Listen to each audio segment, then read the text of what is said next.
messy Bible moments, from unholy mess to holy mercy.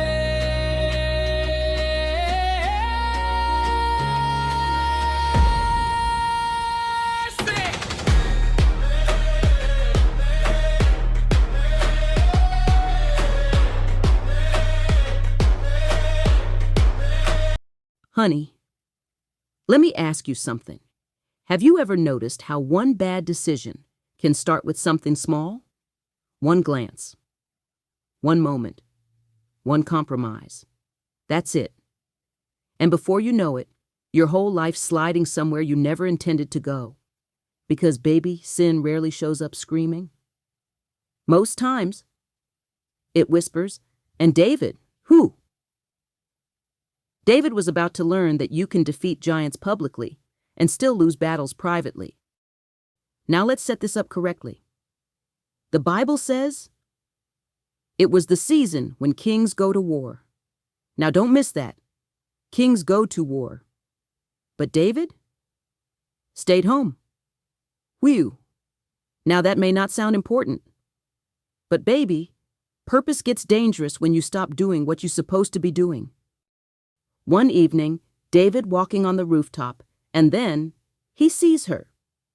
Bathsheba, beautiful, bathing nearby. Now let's pause right there, because the first look may not be your fault.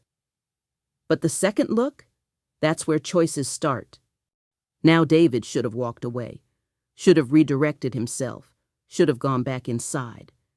But baby, he kept looking. And lust grows fast when people keep feeding it attention. Then David starts asking questions. Who is she? And somebody tells him plainly, that's Bathsheba, the wife of Uriah, who, not single, married. Now here come the dangerous part. David sends for her. Now remember, this ain't a regular man. This the king, power involved, authority involved, pressure involved, and before long, David sleeps with Bathsheba, and baby, the moment pleasure ended, the consequences started moving. Then one day Bathsheba sends word, I'm pregnant. Uh-oh. Now panic enters the room, because hidden sin always feels manageable until evidence shows up.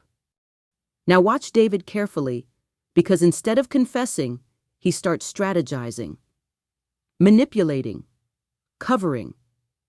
He calls Uriah home from battle, trying to make it look like the baby is his. Now sin will make smart people stupid. But Uriah, who? This man has got integrity. He refuses comfort while fellow soldiers are fighting. He won't even go home. He sleeps outside instead. Now that had to convict David deep down, because sometimes righteous people expose guilty people without saying a word. Now David desperate, and desperate people get dangerous. So he writes a letter to Joab. And baby, this letter is cold-blooded. Put Uriah on the front line, then pull back. Basically, leave him there to die. Now imagine carrying your own death letter and not even knowing it. Battle happens, Joab follows orders, Uriah dies, just like David planned. And for a moment, it probably looked like David got away with everything. Bathsheba mourns, David marries her, crisis managed, or so he thinks. Now here's the line that changes the atmosphere. But the thing David had done displeased the Lord. Baby, people may miss things, crowds may applaud you, followers may celebrate you, but God sees all of it. The hidden motives, the manipulation, the compromise, the cover-up, and David about to learn. Private sin creates public consequences. Now let me tell you the real message. David's downfall didn't start with Bathsheba. It started before that. It started when he got comfortable, distracted, idle, because temptation grows strongest when discipline weakens. So let me ask you, what compromise are you entertaining right now, thinking it's harmless? What small thing keeps pulling your attention away from who God called you to be. Because, baby, one unchecked moment can open the door to a whole chain of consequences. If this story made you think, subscribe. Because next time things get even messier.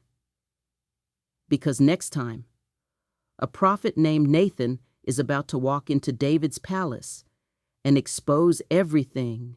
Messy Bible